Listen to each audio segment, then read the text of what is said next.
اور بس یہ وہ کیفیت ہوتی ہے کہ اس کیفیت میں انسان کو جہنم کے گڑھے میں فرشتے دھکا دے کر پھینکیں گے. فرمایا کہ اس لمحے جب وہ جہنم کے دہانے پر کھڑا ہو کر اس کو جہنم میں پھینکنے کے لیے اوندا کر دیا جائے گا, اللہ کے حبیب فرماتے ہیں کہ ایک فرشتہ آئے گا, اس کے ہاتھ میں ایک نورانی برتن ہوگا اور وہ اس برتن سے نور نکالے گا اور اس نور کو اس کے سامنے جو جہنم کی آگ جل رہی ہوگی اس پر چھڑکے گا. اس طرح چھڑکے گا جیسے پانی کا چھڑکاؤ کرتے ہیں. اس کے سامنے سے جہنم کی آگ بجھ جائے گی اور اسے کہا جائے گا کہ اس شخص کو واپس لے آؤ. اللہ نے اس کی بخشش کر دی ہے کیونکہ یہ اپنے رب رحمان اور رحیم سے بڑی امید لگائے ہوئے ہیں. تو وہ شخص عرض کرے گا کہ یہ کیا چیز تھی, یہ کیسا نور تھا جس نے میرے سامنے سے جہنم کی تپش کو بجھا دیا, جہنم کی آگ کو بجھا دیا. تو اللہ کے حبیب فرماتے ہیں کہ اسے بتایا جائے گا کہ اے اللہ کے بندے, اللہ کی طرف سے اسے پیغام آئے گا کہ اے میرے بندے, یہ تیری آنکھ کا وہ آنسو ہے جو تو نے اللہ کے خوف سے دنیا میں بہایا تھا, اور آج تمہارا یہ آنسو تمہارے لیے جہنم کی آگ کو بجھا رہا ہے. اس لیے میرے دوستوں, میرے بزرگوں, میری مائیں, میری بہنیں جو اس وقت مجھے ریڈیو کے ذریعے اور سوشل میڈیا کے ذریعے سن اور دیکھ رہی ہیں, من حیث المجموعی ہمارے دل سخت ہیں, ہم مشکل میں ہیں, آزمائشوں سے گزر رہے ہیں. اور پھر سب سے بڑی آزمائش اس وقت ہمارے اوپر جو ہے کہ ہمارے جہاں اور مخلوق خدا دنیا سے جا رہی ہے, دور حاضر کے بڑے بڑے ائمہ, بڑے بڑے علماء, بڑے بڑے مشائخ وہ اس دنیا سے داغ مفارقت دے رہے ہیں. تو میں سوچ رہا تھا کہ اس پورے 1 مہینے, 1.5 مہینے, 2 مہینے, 3 مہینے کے اندر, اور بالخصوص یہ جو 2020 کا سال جو امت پہ گزرا ہے, اس کو ہمارے علماء نے عام الحزن قرار دیا. یہ غم کا سال ہے, اس میں بے شمار انسانوں کی ہم نے موتیں دیکھی ہیں, بے شمار لوگوں کو تڑپتے ہوئے مرتے ہوئے دیکھا ہے, بے شمار لوگوں کو ایسے وائرس لاحق ہوئے ہیں کہ لا علاج ہو گئے, بے بس ہو گئے, اور ایسی بیماری کے ڈاکٹر بھی اس سے مر رہے ہیں, مریض بھی مر رہے ہیں, علماء بھی جا رہے ہیں, مشائخ بھی جا رہے ہیں. ایک عجیب کیفیت ہے. تو ایسی کیفیت میں ہمیں رجوع اللہ کی ضرورت ہے, اپنے گناہوں سے سچی توبہ کی ضرورت ہے, استغفار کی ضرورت ہے, اور ایسی توبہ کی ضرورت ہے کہ انسان جس گناہ سے توبہ کر لے دوبارہ اس گناہ کو نہ کرنے کا ارادہ کرے. تو میں سوچ رہا تھا کہ کیا وجہ ہے, اتنے بڑے بڑے دور حاضر کے علماء اور ائمہ اکٹھے جا رہے ہیں. ایک ہفتے کے اندر میں آپ کو بتاؤں, یہ جو تقریباً 3 مہینے کا عرصہ ہے, اس 3 مہینے کے عرصے کے اندر جو بڑی بڑی شخصیات, جو اہل علم اور روحانیت کے بڑے بڑے مقتدا تھے, جو اس دنیا سے پردہ فرما گئے, جن کے جنازوں کے اندر لاکھوں اور ہزاروں میں لوگوں نے شرکت کی ہے. اس میں آپ نے حضرت قبلہ پیر صاحب گولرا شریف فضل اللہ جی کا آپ نے جنازہ دیکھا, آپ نے یوسف المشائخ پیر طریقت حضرت پیر سید کبیر علی شاہ صاحب چوراہی رحمۃ اللہ علیہ کا جنازہ دیکھا, آپ نے امیر المجاہدین کشتہ عشق مصطفیٰ علامہ خادم حسین رضوی رحمۃ اللہ علیہ کا جنازہ, جس میں 70 لاکھ سے زائد لوگوں نے شرکت کی ہے, وہ منظر دیکھا. آپ نے کراچی میں استاذ العلماء حضرت علامہ مفتی جمیل احمد نعیمی رحمۃ اللہ علیہ کو دنیا سے رخصت ہوتے ہوئے دیکھا. حضرت علامہ مفتی محمد عبد الحلیم صاحب صدیقی رحمۃ اللہ علیہ کا کراچی کے اندر وصال ہوا. شیخ الحدیث و تفسیر سیدی و استاذی حضرت علامہ مفتی محمد حیات خان صاحب قادری گزشتہ روز میرے استاد محترم ان کا انتقال ہوا. اسی طریقے سے حضرت علامہ پیر سید احمد حسین شاہ صاحب ترمذی آپ کا انتقال ہوا. اسی طریقے سے دیگر بڑے بڑے علماء, آج بھی ایک کراچی کے اندر ایک عالم دین مسلک دیوبند کے بڑے عالم شیخ الحدیث مولانا زربلی خان کا انتقال ہوا.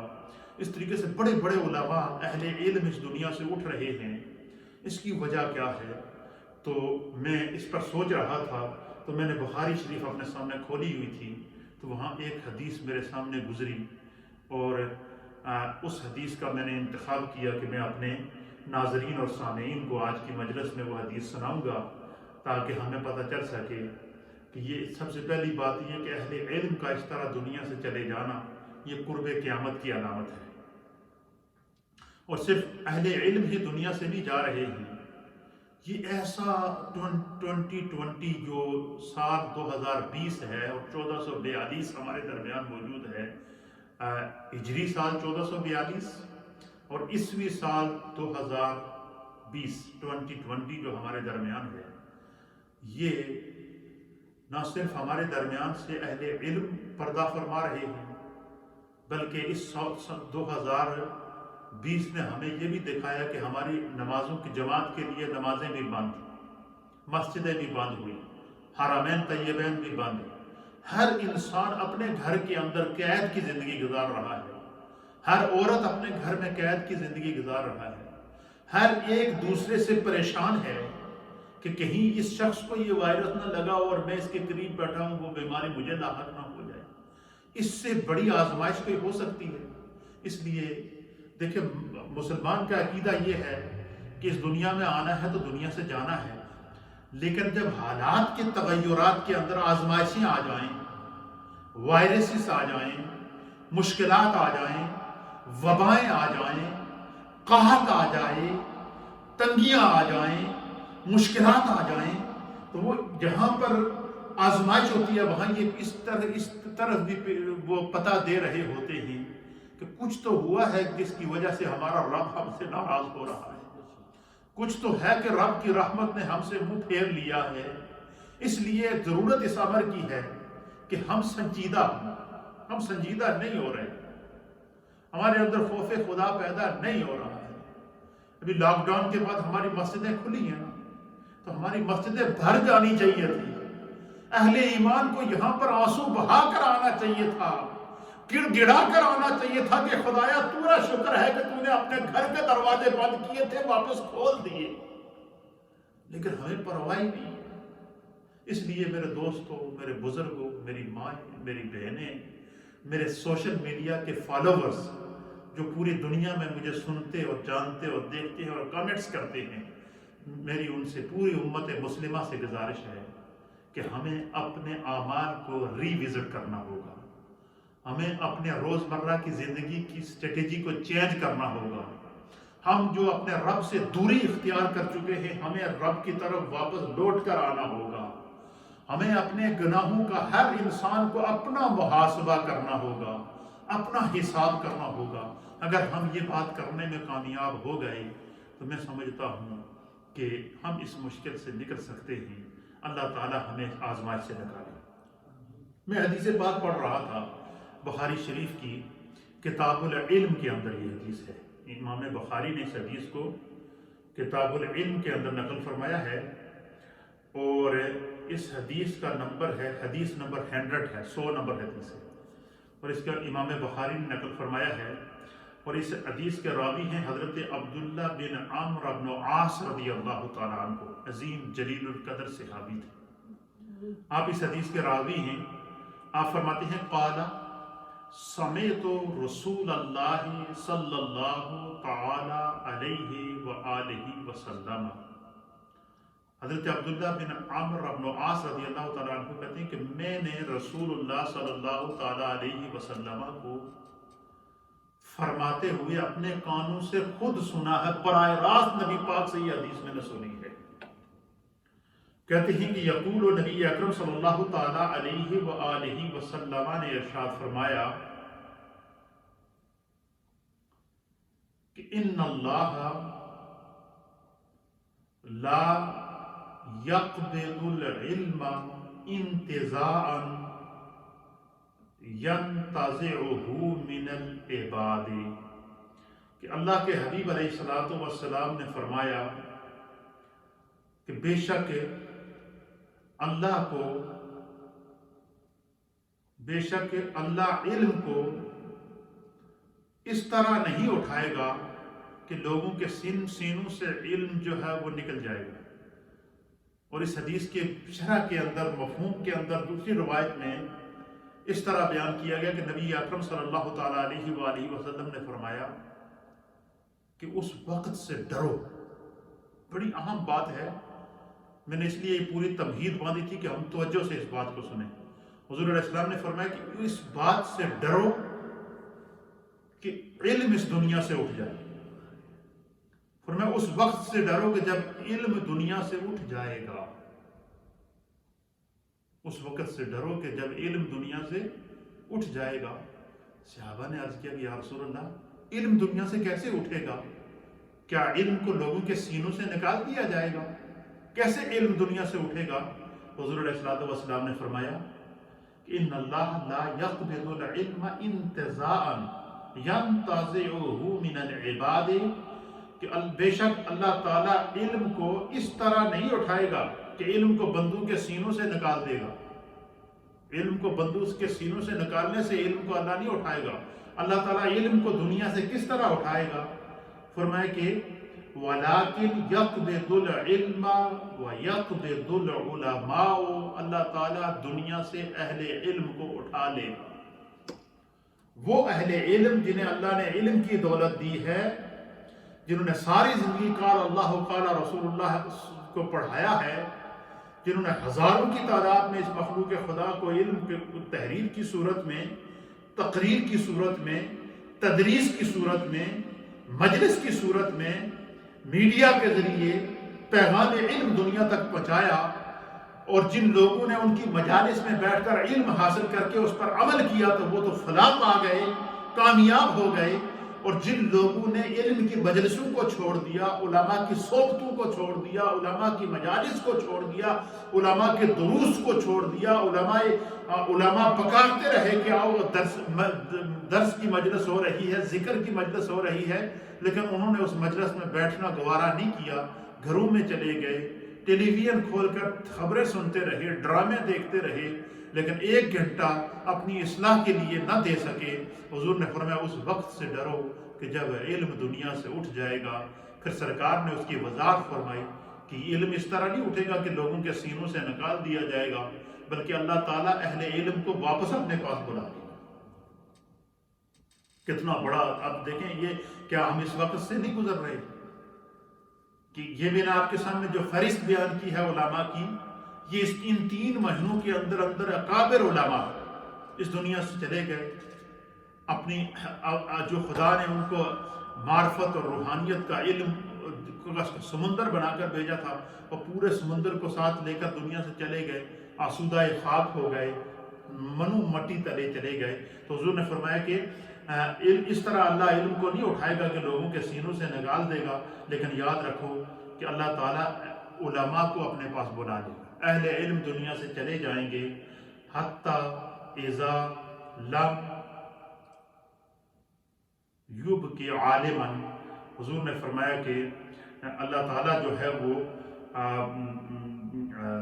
دنیا سے اہل علم کو جب اٹھائے گا، حتیٰ کہ جب وہ کسی عالم کو باقی نہیں۔ پھر ایک ایسا زمانہ آئے گا کہ جس طرح علماء دنیا سے اٹھ رہے ہیں، حضور نے فرمایا اہل علم دنیا سے اٹھتے جائیں گے، اٹھتے جائیں گے، اٹھتے جائیں گے، اٹھتے جائیں گے، حتیٰ لم یبقی عالما، حتیٰ کہ اس زمین پر پھر کوئی عالم نہیں رہے گا۔ کیا ہوگا؟ اس زمین پر کوئی عالم نہیں رہے گا۔ تو حضور نے فرمایا کہ اتخذ الناس رؤوسا جہلاء، حضور نے فرمایا جہالا، حضور علیہ السلام نے فرمایا کہ جب علماء دنیا سے چلے جائیں گے، اہل علم کو اللہ اپنے پاس بلا لے گا، تو لوگ کیا کریں گے؟ جاہلوں کو اپنا سردار بنا لیں گے، جاہلوں کو اپنا سربراہ بنا لیں گے، جن کے پاس علم نہیں ہے ان کو آگے لے کر آ جائیں گے، اور ان کو اپنا سربراہ بنا کے فاسألوا، ان جہالا سے لوگ سوال کریں گے، ان سے مسئلے پوچھیں گے، اور فافتوا بغیر علم، اور وہ جہالا، وہ بغیر علم کے، وہ علم سے کورے لوگ، وہ کیا کریں گے؟ لوگوں کو بغیر علم کے فتوے دیں گے کیا کریں گے؟ یعنی جاہل کو لوگ امام بنا لیں گے. اس کا آسان ترجمہ آپ کو بتا دوں. جاہل کو لوگ اپنا امام بنا لیں گے اور پھر اس سے فتوے پوچھیں گے, اس سے مسئلے پوچھیں گے. فرمایا کہ جب اس کو خود علم نہیں ہوگا تو وہ لوگوں کو جب غلط فتوے دے گا تو پھر کیا ہوگا؟ حضور علیہ السلام نے فرمایا فَضَلُّوا وَأَضَلُّوا, وہ خود بھی گمراہ ہوگا اور جو ان سے مسئلہ پوچھیں گے وہ بھی گمراہ ہوں گے. اس لیے اس حدیث کے اندر نبی اکرم صلی اللہ تعالیٰ علیہ وسلم نے فرمایا کہ اس وقت سے ڈرو کہ جب علم دنیا سے اٹھ جائے. اور علم کیسے دنیا سے اٹھے گا؟ حضور نے فرمایا کہ علم کو لوگوں کے سینوں سے نہیں نکالا جائے گا بلکہ علماء کو اللہ دنیا سے اٹھا لے گا.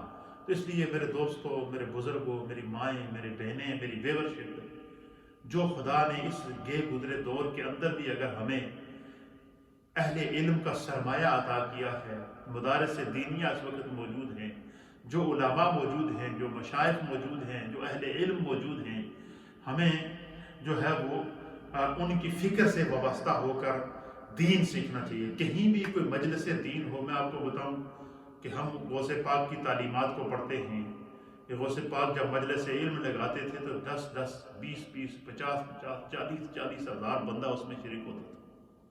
دور دراز سے علماء اور محدثین آتے تھے. میں اسی بخاری شریف کی شرح کے اندر ایک پڑھ رہا تھا کہ نبی پاک صلی اللہ علیہ وسلم کے ایک صحابی حضرت جابر رضی اللہ تعالیٰ عنہ,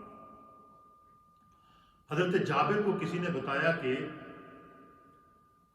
مصر سے آگے کوئی علاقہ ہے شام کے اندر, اس علاقے میں نبی پاک صلی اللہ علیہ وسلم کا ایک صحابی رہتے ہیں جن کے پاس نبی پاک صلی اللہ علیہ وسلم کی ایک حدیث ہے, اور وہ حدیث ہے کہ جو انہوں نے براہ راست خود حضور علیہ السلام سے سنی ہے.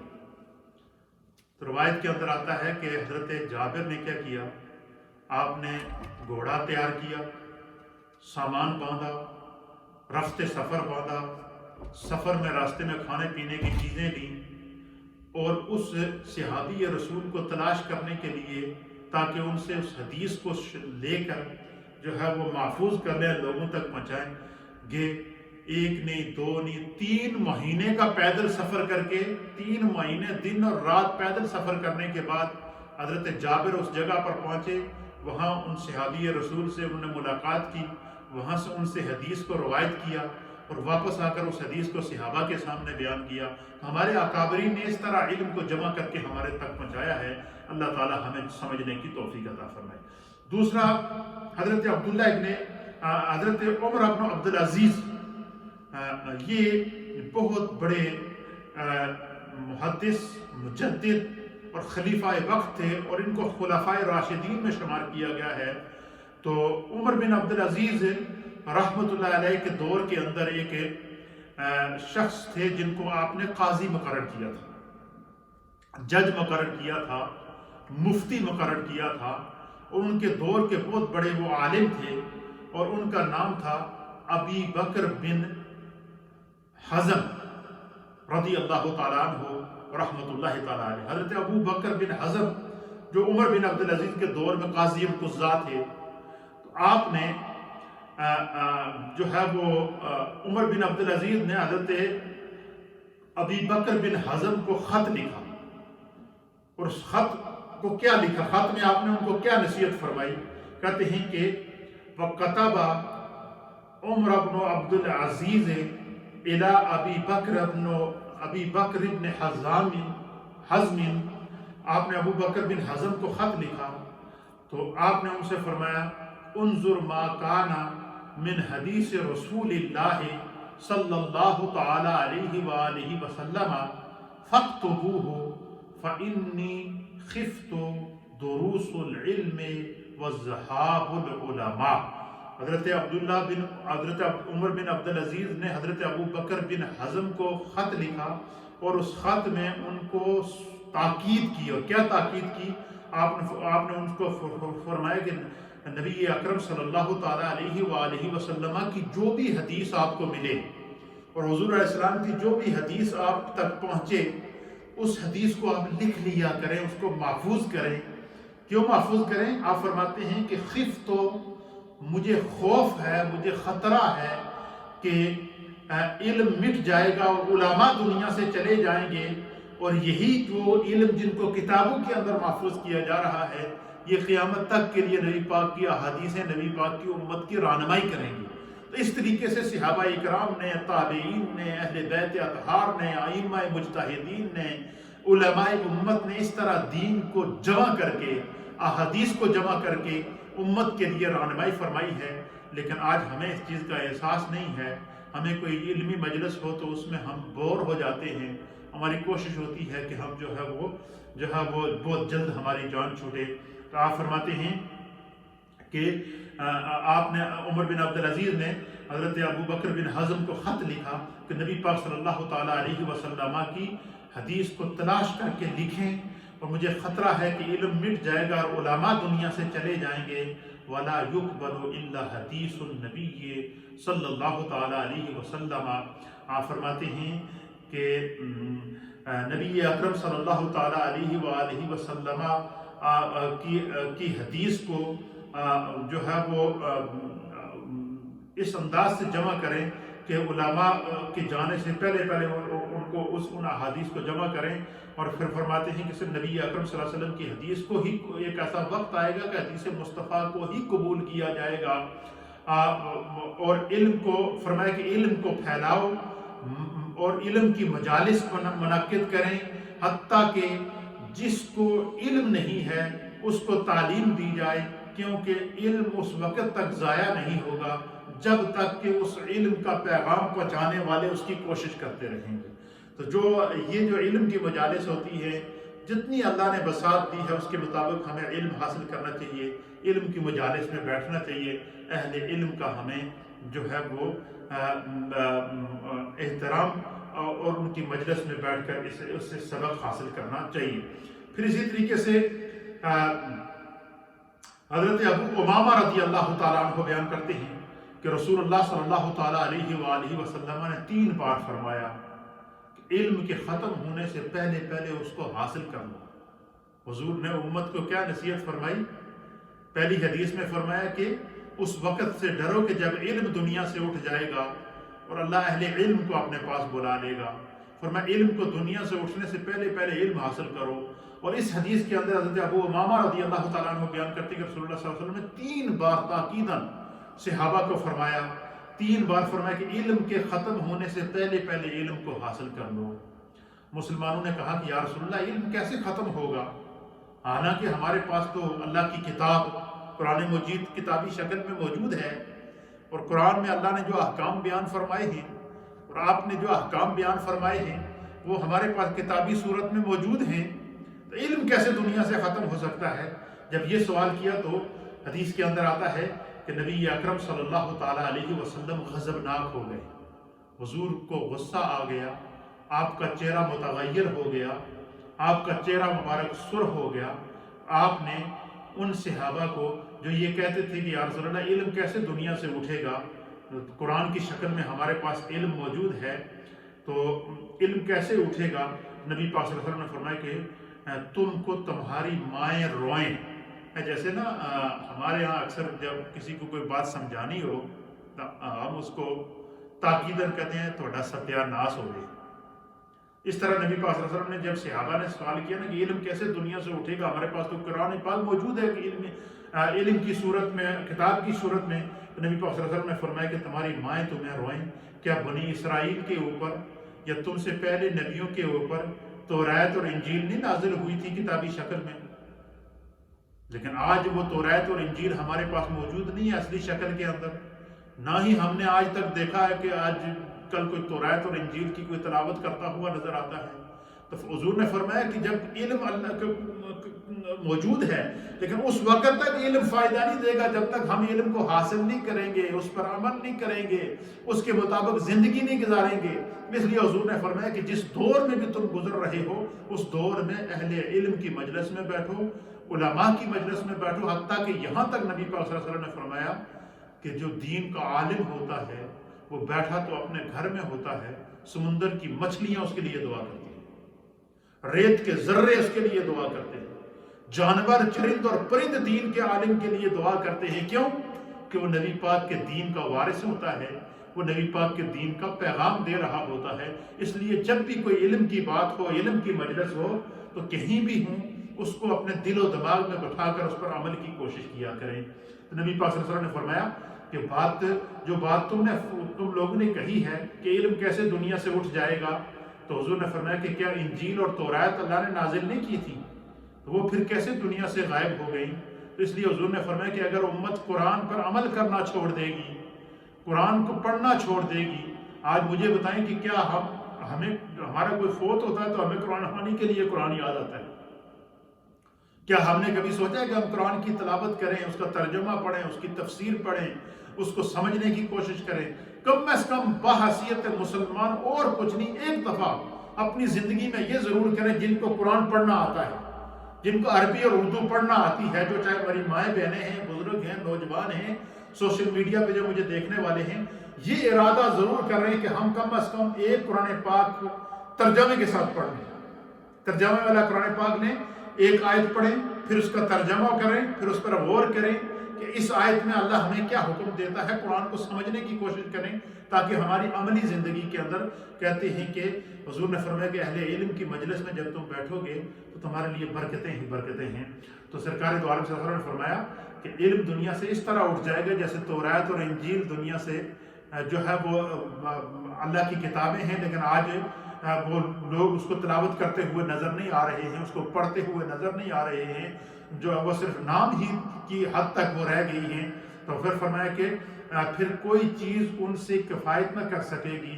آپ نے 3 مرتبہ یہ جملہ فرمایا کہ بے شک حاملین علم کے اٹھ جانے سے پہلے علم حاصل کرو، یعنی جنہیں اللہ نے علم کی دولت دی ہے ان کی مجلس میں بیٹھو، ان کی باتیں سنو، ان سے سوال کرو، ان سے دین سیکھو۔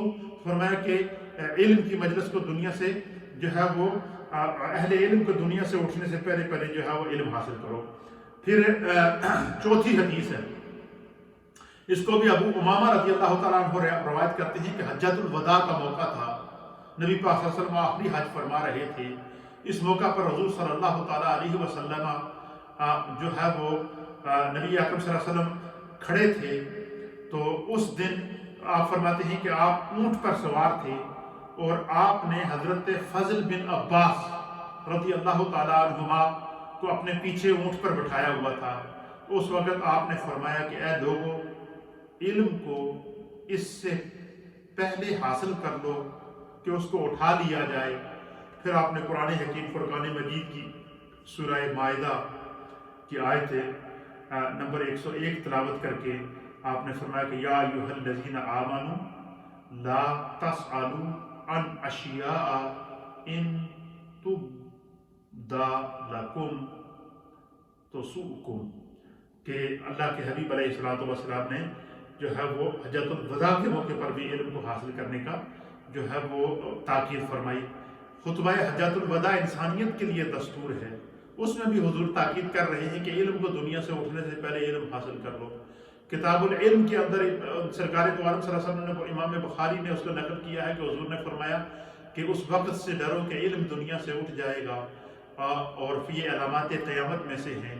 اس لیے آج ہم جس دور سے گزر رہے ہیں یہ پورا شوق دور ہے، اس دور میں ہمیں علم کی مجالس کی ضرورت ہے، ہمیں دین کی طرف آنا پڑے گا، دین کو سیکھنا پڑے گا، اپنے گھروں میں برکت لانی پڑے گی، اپنے معاشرے میں برکت لانی پڑے گی، اپنی صحبتوں میں برکت لانی پڑے گی۔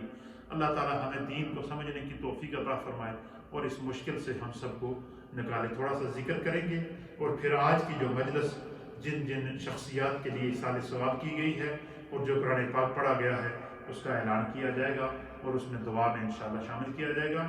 آج کی خصوصی مجلس ہے، یہ ہمارے حاجی شوکت صاحب کے گھر سے خالہ کنیز صاحبہ، آج ان کی والدہ کی برسی ہے، تو انہوں نے اپنی والدہ کی برسی کے ایصال ثواب کے لیے ان کے ختم کا اہتمام کیا ہے اور 2 قرآن حکیم پڑھے ہیں، 25 مرتبہ سورہ یاسین شریف پڑھی ہے، 25 مرتبہ سورہ ملک شریف پڑھی ہے، 50 پاؤنڈ انہوں نے مسجد کی خدمت کی ہے اپنی والدہ کے ایصال ثواب کے لیے۔ اسی طریقے سے گزشتہ روز میرے استاد محترم شیخ الحدیث و تفسیر حیات ملت استاذ العلماء حضرت علامہ مفتی محمد حیات خان صاحب قادری اور جن جن علماء اور مشائخ کا میں نے لسٹ میں نام لیا ہے ان سب کو ایصال ثواب کیا جائے گا۔ جو آپ نے گھروں میں پڑھا ہوا ہے وہ مجھے آپ مل کر دیں، تھوڑا سا ذکر اور پھر دعا کرتے ہیں۔ بسم اللہ اللہم صلی علی نبینا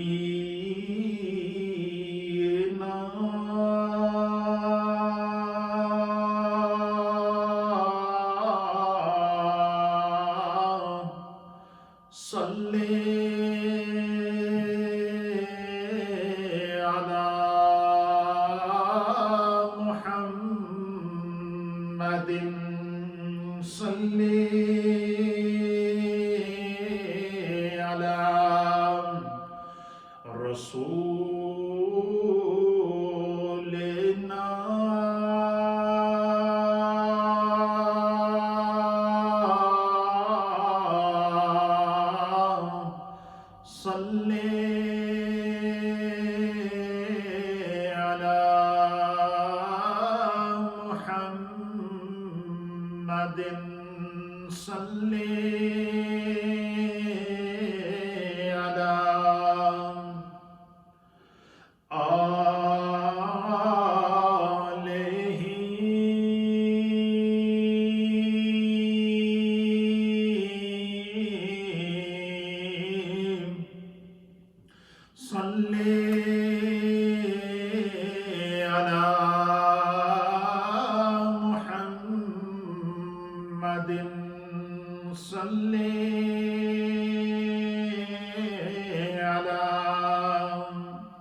صلی اللہ تعالی علیہ وآلہ وسلم۔ لا الہ الا اللہ الا اللہ الا اللہ، لا الہ الا اللہ الا اللہ الا اللہ، لا الہ الا اللہ الا اللہ الا اللہ، لا الہ الا اللہ الا اللہ الا اللہ، لا الہ الا اللہ الا اللہ الا اللہ، لا الہ الا اللہ الا اللہ الا اللہ، لا الہ الا اللہ الا اللہ الا اللہ، لا الہ الا اللہ محمد رسول اللہ صلی اللہ تعالی علیہ وآلہ وسلم۔